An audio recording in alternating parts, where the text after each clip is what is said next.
கர்த்தருடைய நாமம் மகிமைப்படுவதாக. இந்த நாளிலும் கர்த்தர் குறைவுகளை நிறைவாக்குகிற தேவனாய் நம்முடைய வாழ்க்கையில் இருக்கிறார். எத்தனையோ குறைவுகளை கர்த்தர் அவருக்குள்ளாக நிறைவாக்குறார். இதில் வேதாகமத்தில் பார்ப்போம்னா அருமையான பேதுருனுடைய வாழ்க்கையிலே இயேசு அவனுடைய வெறுமையை என்னானார்? நிறைவாக்கினார். வெறுமையிலும் நிறைவை தருகிற தேவன் தன்னுடைய எல்லாவித ஆற்றலையும் பயன்படுத்தி தன்னுடைய வாழ்நாள் முழுவதும் அந்த வேலையே பார்த்து பழகின ஒரு மனிதன், அவ்வளவு வேலையும் தெரிஞ்சிருந்த மனிதன், அவனுடைய பிரயாசம் அன்னைக்கு முற்றுமுடிய தோற்று போகுது. அவ்வளவு ஒரு வெறுமையின் நிலைமை பேதுருனுடைய நிலைமை. இயேசு கிறிஸ்து அருமையான பேதுருவை சந்திக்கிற அந்த நாளில் அவன் இரவு முழுவதும் படகுல மீன் பிடிக்க போயிருக்கார். இரவு முழுவதும் மீன் பிடிக்க போயும் ஒரு மீன் கூட அகப்படலை. காலையில் வந்து வருத்தத்தோடு வெறும் வலைகளை அலசி கொண்டு நிறையா வலைகள் வேறு எடுத்துகிட்டு போயிருக்கார். எந்த வலையிலையும் மீன், வலைகளை பூரா அலசி வைத்துக்கிட்டு இருக்கும்போது இயேசு பேதுருனுடைய வெறுமையை அறிந்து அவன் படகுலே ஏறி ஜனங்களுக்கு போதித்தார். போதித்து முடித்த பிறகு பேதுருவை நோக்கி சொல்லுகிறார், நீ ஆழத்தில் கொண்டு போய் வலையை போடு. அப்படி ஆழத்தில் கொண்டு போய் வலையை போடு. இன்றைக்கும் உங்களுடைய வாழ்க்கையிலையும் எல்லா பிரயாசங்களை எடுத்து சில சமயம் ஆண்டவரை மறந்துட்டு எல்லாத்தையும் விட்டுட்டு என்னதையோ பிரயாசம் எடுப்பீங்க, எல்லாம் வெறுமையாக தான் போகும். அதற்கடுத்து இப்படி ஒன்று செய்யுங்கன்னு சொன்னால் மனசு வருமா? இவ்வளோ பிரயாசம் எடுத்துட்டேன், எனக்கு என்ன முடியும், வந்தது வருது, அது வரைக்கும் போகுது, நமக்கு என்ன அப்படின்னு விட்டுரும். ஆனால் பேதுரு இயேசு கிறிஸ்து சொன்ன உடனே அவன் சொன்ன வார்த்தை என்னது? லூக்கா 5ஆம் அதிகாரம் 5ஆம் வசனம். அதற்கு சீமோன், ஐயரே, ரா முழுவதும் நாங்கள் பிரயாசப்பட்டும் ஒன்றும் அகப்படவில்லை, ஆகிலும் உம்முடைய வார்த்தையின்படியே வலையை போடுகிறேன் என்றான். பிரயாசம் எல்லாமே நாங்கள் போட்டோம், அவ்வளோ பிரயாசப்பட்டும் எங்களுக்கு ஒன்றும் அகப்படலை, ஆயினும் உம்முடைய வார்த்தையின்படியே நான் வலையை போடுகிறேன். அவ்வளவு வெறுமையான வாழ்க்கை. முதல் நாள் அத்தனை வலைகளை எடுத்துகிட்டு கொண்டு போன அவனுடைய லைஃப் இன்னைக்கு இயேசுனுடைய வார்த்தை நிமித்தமாக அங்கே ஒன்றும் இல்லை, ஒன்றும் அகப்படுறதுக்கு வாய்ப்பு இல்லை, ஆயினும் உம்முடைய வார்த்தையின்படி நான் வலையை போடுகிறேன். வலையை எடுத்துக்கொண்டு திரும்ப போனார். ஆண்டவருக்கு பிரியமானதே அவர் வார்த்தையை கேட்காம நீங்கள் என்னென்னமோ உங்கள் சரீரத்தில் நீங்கள் அலக்களிச்சிருந்தாலும் இப்பொழுது அவருடைய வார்த்தை வந்த பிறகு இந்த வார்த்தையின் படி முயற்சி பண்ணுங்க, ஆண்டவருக்கு பிடிக்கும். அவன் அர்த்தம் பேதுரு உற்று சொல்கிறார், ஒரு வெறுமையான வாழ்க்கை நிறைவாகணுமா?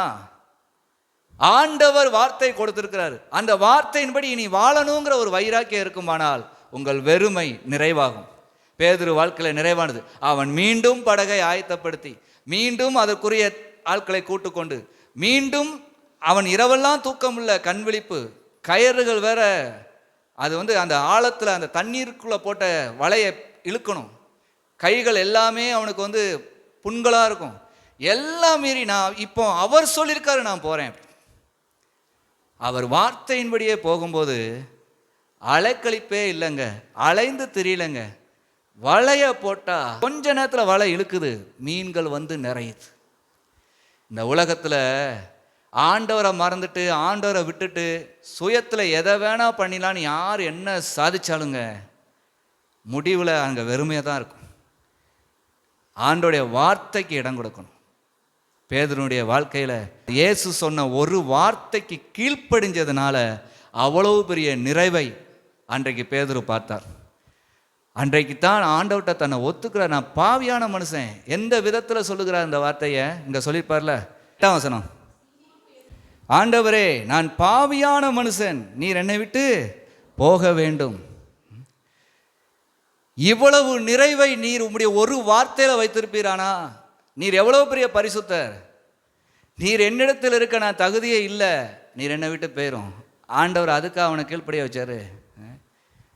வாருங்கள், இனி உங்களை மீன்களை பிடிக்கிறவர்களாக அல்ல மனிதர்களை பிடிக்கிறவங்க மாற்றுவேன். முற்று முடிய பேதுருனுடைய வாழ்க்கை நிறைவாய் அந்த ஒரே நாளில் மாற்றப்பட்டுச்சுங்க. அது வரைக்கும் பேதுருனுடைய உடை வேற, அவருடைய நடை வேற, அவருடைய பேச்சு வேற. ஆனால் ஆண்டவர் அன்னைக்கு ஆழத்தில் வலையை கொண்டு போய் போடினப்போ உண்மையாய் கீழ்ப்படிந்து போனது நிமித்தமாக படகும் நிரம்பிச்சு, பேதுனுடைய வாழ்க்கையும் நிரம்பிச்சு. ஆண்டவர் உங்களுடைய எல்லாவித பிரயாசங்களின் பலனை மட்டும் நிறைவாக்குறவர் அல்ல, உங்களையும் நிறைவாய் நடத்துகிறவர், எல்லாவித நிறைவும் தருவார். இங்கே வெறுமையான சூழ்நிலை இயேசு கிறிஸ்து செய்த ஒரு அற்புதம், ஆண்டோடைய வார்த்தை கீழ்ப்படிஞ்ச உடனே அவனுக்கு எல்லா நிறைவும் கிடைச்சிச்சு. இன்னொரு இடம் என்னன்னு கேட்டிங்கன்னா, ஒரு திருமண வீட்டில் திராட்சை ரசம் குறைவு விட்டு போச்சு, ஆனால் கூட்டம் இன்னும் நிறையா இருக்குது. இந்த திராட்சை ரசம் இல்லை என்றால் அன்றைய நாட்களில் எல்லாருமே அப்பா இந்த திருமண வீட்டுக்கு வந்தோம், இப்படி பண்ணிட்டாங்க, இவ்வளோ குறைவாக இருக்காங்க, இவங்க வறுமையில் இருக்காங்கன்னு சொல்கிற அளவுக்கெல்லாம் வாழ்க்கை மாறிடும். அப்படிப்பட்ட சூழ்நிலை நிறைஞ்ச அந்த திருமண வீட்டுக்கு இயேசு போனார். அங்கே ஏசப்பா இருக்கிறாரு, குறைவுபட தொடங்கிருச்சு, பிறகு குறைவுபட்டும் போயிடுச்சு. எவ்வளவு நல்லவர்! அந்த இயேசுவின் இடத்துல கேட்கக்கூடிய தைரியம் அங்கே இருக்கிற வேலைக்காரர்களுக்கு இருந்தது. அவர்கள் இயேசுவின் இடத்துல கேட்குறாங்க, குறைவுபட்டுருச்சு, நாங்கள் என்ன பண்ணுங்க? தன்னுடைய தாயார் சொன்ன ஒரு ஆலோசனை, நீங்கள் போய் கேளுங்க, அவர் சொல்லுகிறபடி செய்யுங்கன்னு. இவர் சொல்வதெல்லாம் எப்படி இருக்குது? வெளியில் இருக்கிற கால்களை வச்சுருக்க தொட்டி, இந்த தொட்டியை கொண்டு வந்து உள்ளே வைங்க, அதில் இருக்க தண்ணியை கொண்டு வந்து இதில் நிரப்புங்க, அதில் இருக்கிற தண்ணீரை கொண்டு வந்து இதில் நிரப்புங்க. அந்த தண்ணீரை அவர் ஆசீர்வதித்தார். அவர் ஆசீர்வதித்த தண்ணீர் கூட நலமாக இருந்தால் அந்த தண்ணியில் ஏதோ ஒன்று இருந்துச்சுன்னு கூட சொல்லுவாங்க. பயன்பாட்டுக்கு பயன்படுத்திக்கிற தண்ணீரை தவிர குடி தண்ணீர் கூட கிடையாது. ஆனால் அந்த தண்ணீரை இயேசு ஆசீர்வதித்தார். ரசம் முந்தின ரசம் வாக்கிலும் பிந்தின ரசம் இனிமையாய் மாறினது. எல்லாரும் அதை ருசித்தார்கள். இயேசுவின் சீசர்கள், இயேசு, எல்லாருமே அதை சாப்பிட்டாங்க. இயேசு அவ்வளவு குறைவுபட்ட வாழ்க்கையை, கலங்கி நிற்கிற வாழ்க்கையை, தேராதுங்கிற வாழ்க்கையை அவர் தொட்டார்னா, அவர் ஆசீர்வதிச்சார்னா, அடுத்து அந்த வாழ்க்கை அவ்வளவு ருசி உள்ளதா, நிறைவானதாக வாழும், குறையில்லாததாக இருக்கும். குறை சொல்லவே முடியாத அளவுக்கு அந்த வாழ்க்கை மாறும் என்பதுதான் இன்றைக்கு இருக்கிற தியானம். அந்த திராட்சை ரசம் நிறைவுப்பட்டதுனால என்ன, அங்கே அந்த திருமணத்துக்கு வந்தவங்க சொல்லுகிறாங்க, யோவான் 2ஆம் அதிகாரம் 10ஆம் வசனம், எந்த மனுஷனும் முன்பு நல்ல திராட்சை ரசத்தை கொடுத்து ஜனங்கள் திருப்தி அடைந்த பின்பு ருசி குறைந்ததை கொடுப்பான், நீரோ நல்ல ரசத்தை இதுவரைக்கும் வைத்திருந்தீரே என்றான். எவ்வளவு பெரிய ஆச்சரியத்தை தேவன் செய்தார்! நிறைவாக்குகிற தேவன், அவர் உங்களை நிறைவாக்குவாரானால் அதில் ஒருவராலும் இனி குறை சொல்லவே முடியாது. ஆனால் அந்த அளவுக்கு நீங்கள் இயேசுனுடைய வார்த்தைகளுக்கு கீழ்ப்படியணுங்க. அவர் வார்த்தையிலே வல்லமை கொண்டவர். அவருடைய வார்த்தை அவ்வளவு, அவருக்கு அவர் சொன்ன வார்த்தை, அவர் சொன்ன வார்த்தையின்படியே செய்து முடிக்கும். அந்த வார்த்தையின் மீது விசுவாசம் வேணும், அந்த வார்த்தையை கடைப்பிடிக்கணும், அந்த வார்த்தையின்படியே வாழும். இதை இப்படி சொல்கிறாங்க, இதை இப்படி பண்ணுங்காங்க, அது எப்படி முடியும்? இன்றைக்கி இருக்கிற விசுவாசிகளுடைய கேள்வி. நாங்கள் சர்ச்சைக்கு போகிறோம், நீங்கள் ஆண்டவரே நம்பியிருங்க, அவருடைய வார்த்தைக்கு முடி கீழ்ப்படிங்க, அது எப்படி முடியும்? இப்படி இருக்கணும்ல, அப்படி இருக்கணும்ல, எங்கே ஆசீர்வாதம் இருக்கும்? நிறைய பேர் ஆண்டோடைய சமூகம் நாங்கள் வெறுமையாக இருக்கோம், வெறுமை. என்ன காரணம் அதுக்கு?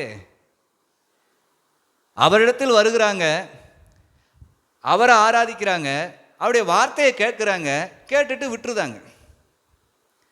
அந்த வார்த்தை கிரியை செய்யும்படியா அந்த வார்த்தையின் மீதே ஞாபகமாக இருந்து, இதோ கானா ஒரு கல்யாணத்திலே கர்த்தர் அற்புதத்தை செய்தவர், வெறுமையாய் முழுதும் பிரயாசப்பட்டும் ஒன்றும் இல்லாமல் வெறுமையாய் வந்த பேதுனுடைய வாழ்க்கையிலே அற்புதத்தை செய்தவர். இன்றைக்கு என்னுடைய வெறுமையோ குறைவோ என்ன இருக்குதோ, என் ஆண்டவர் சொன்னபடி நான் நடக்க என்னை அர்ப்பணிக்கிறேன்னு கொடுத்தா அந்த வாழ்க்கை மாறுமா இல்லையா? மாற்றுவார்.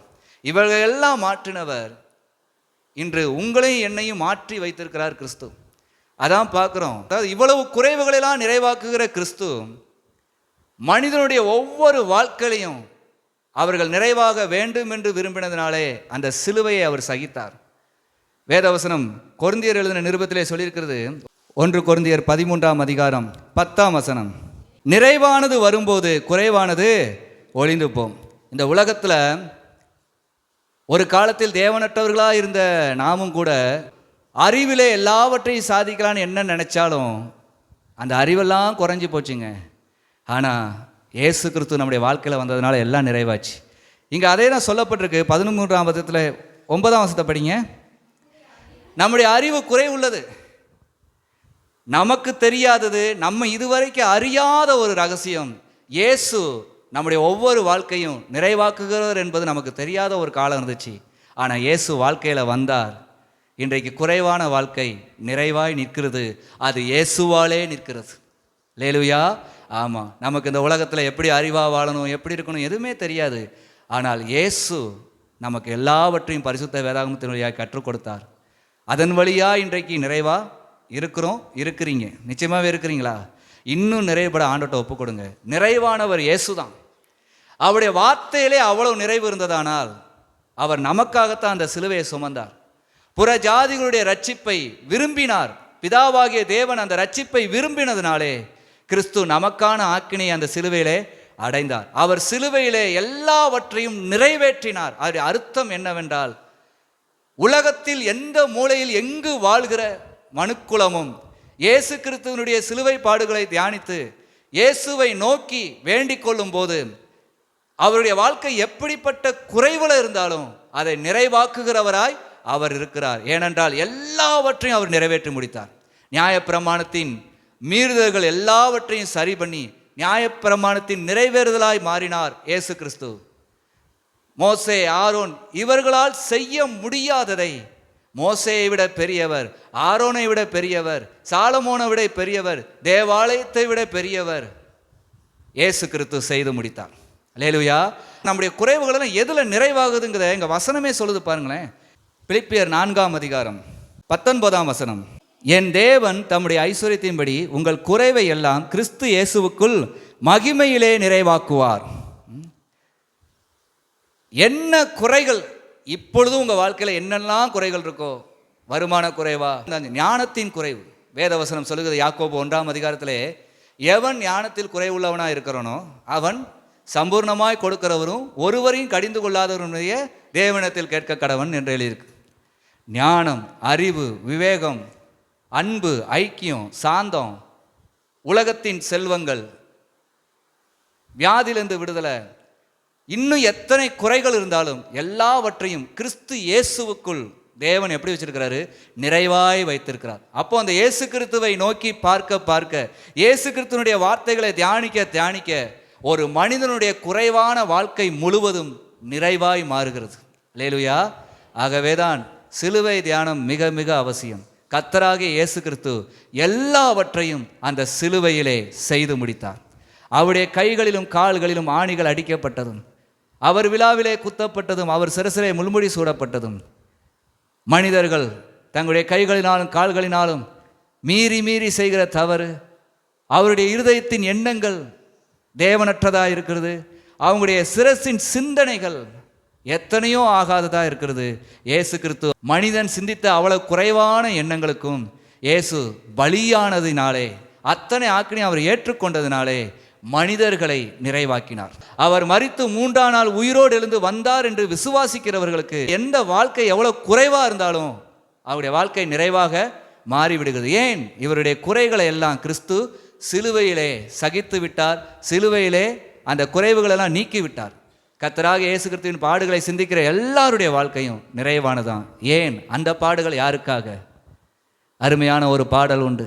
இந்த பாடுகள் உந்தன் வாழ்க்கைக்காய் சொந்தப்படுத்தி ஏற்றுக்கொண்டார். நேசிக்கின்றாயா இயேசுநாதரை? நேசித்து வா அவருடைய சிலுவை வரைக்கும். அவரை நேசித்து வந்துக்கிட்டே இனிமேல் உலகத்தில் அலக்கழிச்சு நான் அதை பண்ணிடணும் இதை பண்ணிடணும் என்ன வேண்டாம். ஆண்டவட்ட விடுங்க. ஆண்டவட்ட உங்களுடைய எண்ணங்களை பூரா கொடுத்து விடுங்க. இயேசு கிறிஸ்துவின் அந்த சிலுவையின் அடிவாரத்தில் உங்களுடைய எண்ணங்களை எல்லாவற்றையும் வைத்து விடுங்க. எதிர்கால ஏக்கங்களா, எதிர்கால பயங்களா, இல்லை எதிர்கால தேவைகளா, எதுவாக இருந்தாலும் என் வாழ்க்கையெல்லாம் இது நடக்காது, இது சாத்தியமில்லை, நாங்கள் இப்படி தான் இருப்போங்கிறோம், இதுதான் எங்கள் வாழ்க்கை, இப்படி தான் போகும் நீங்கள் நினைக்கிறீங்களா? இதுதான் வறுமை, இப்படியே தான் நாங்கள் இந்த வறுமையில தான் போவோம்னு நினைக்கிறீங்களா? இல்லை, இயேசு கிறிஸ்துவின் சிலுவையின் அடிவாரத்துக்குள்ளாக வாங்க. அவர் எல்லாவற்றையும் செய்து முடித்து வெற்றி சிறந்தார். இங்கே சொல்லப்படுகிற வார்த்தை, என் தேவன் தம்முடைய ஐஸ்வர்யத்தின்படியே உங்கள் குறைவுகளை எல்லாம் கிறிஸ்து இயேசுவுக்குள் நிறைவாக்குவார். இயேசு கிறிஸ்துவை நோக்கி பார்க்க எல்லாருடைய வாழ்க்கையும் நிறைவாய் மாறும். எல்லாராலையும் மட்டம் தட்டப்பட்ட வாழ்க்கை தான் உங்ககிட்ட இருக்குன்னு நினைச்சாலும் இயேசு கிறிஸ்துவை இன்னும் நோக்கி பாருங்க. எதெல்லாம் நீங்கள் விட வேண்டியது இருக்கோ விடக்கூடிய பலன் அவர் தருவார். எல்லாவற்றிலும் நீங்கள் உங்களை மாற்றி தேவன் முழுமையாய் நிறைவாக்குவார். அவர் பேதுனுடைய வாழ்க்கையை நிறைவாக்கினவர். திராட்சரசம் குறைவுபட்ட வீட்டில் நிறைவாக்கினவர். அவர் ஏன் அன்னைக்கு அதை செய்தார்? இன்றைக்கு நம்முடைய வாழ்க்கையெல்லாம் இவ்வளோ அற்புதத்தை செய்கிறார். இன்றைக்கும் இதை கேட்குற யாருடைய வாழ்க்கையாக இருந்தாலும் இயேசு உங்களுடைய வாழ்க்கையிலும் உங்களுடைய குறைவுகளெல்லாம் நிறைவாக்கி தம்முடைய மகிமையின் ஐஸ்வர்யத்தினாலே உங்களை இன்னும் நிறைவான பாத்திரம் என்று எல்லாரும் சொல்கிற அளவுக்கு மாற்றி கொண்டு வருவார். ஆகவே எல்லாவற்றுக்கும் மேலாய் இயேசு கிறிஸ்து சிலுவையில் பட்ட பாடுகளை நினைவு கூறுங்க. அதுவே உங்களுடைய நினைவாக இருக்குமானால், எனக்காக இந்த பாடு, எனக்காக இந்த கண்ணீர், எனக்காக இந்த வேதனை, எனக்காக இவ்வளோ இரத்தத்தை சிந்தினார், எனக்காக என் இயேசுவின் சரீரம் எல்லா இடங்களிலும் பிற்கப்பட்டது, எனக்காக ஒரு சொட்டு இரத்தம் கூட இல்லாமல் இயேசு சிலுவையிலே பலியானதினாலே, இன்று நான் அவரை விசுவாசிப்பதினாலே எனக்கு எல்லாமே அவர் செய்து முடிப்பாருங்கிற விசுவாசம் பிறக்கும். சிலுவை பாடுகளை ஏனோ தானோ நீங்கள் நினச்சா உங்கள் வாழ்க்கையும் அப்படித்தான் இருக்கும். சிலுவையின் சின்னம் ஒரு காலத்தில் சாதாரணமாக இருந்தது. உலகத்தின் இரட்சகர் இயேசு அதை சுமந்து தீர்த்ததினாலே அது இன்னைக்கு மகிமையின் சின்னமாய் மாறினது. உலகத்தில் இயேசுவை அறியாத காலம் வரைக்கும் மனிதர்களுடைய வாழ்க்கை சாதாரணமாக தான் இருக்கும். இயேசுவை என்றைக்கு அறிந்து அவர்கள் உள்ளத்திலே ஏற்றுக்கொள்கிறார்களோ அன்றிருந்து அவங்களுடைய வாழ்க்கை நிறைவானதாய் மாறும், மகிமையாய் மாறும். அல்லேலூயா. ஆமாம், உங்கள் இருதயம் வெறுமையாய் போக வேண்டாம். இயேசுவின் அன்பை சுமந்து கொண்டு, இயேசுவின் வார்த்தையை சுமந்து கொண்டு, அந்த வார்த்தை உங்களை நிறைவாக்குகிற வார்த்தை தான், அதன்படி செய்யணும் என்கிற எண்ணத்தோடு நீங்களும் கீழ்ப்படிந்து பாருங்கள். கர்த்தர் உங்களை கொண்டு பெரிய காரியங்களை செய்வார்.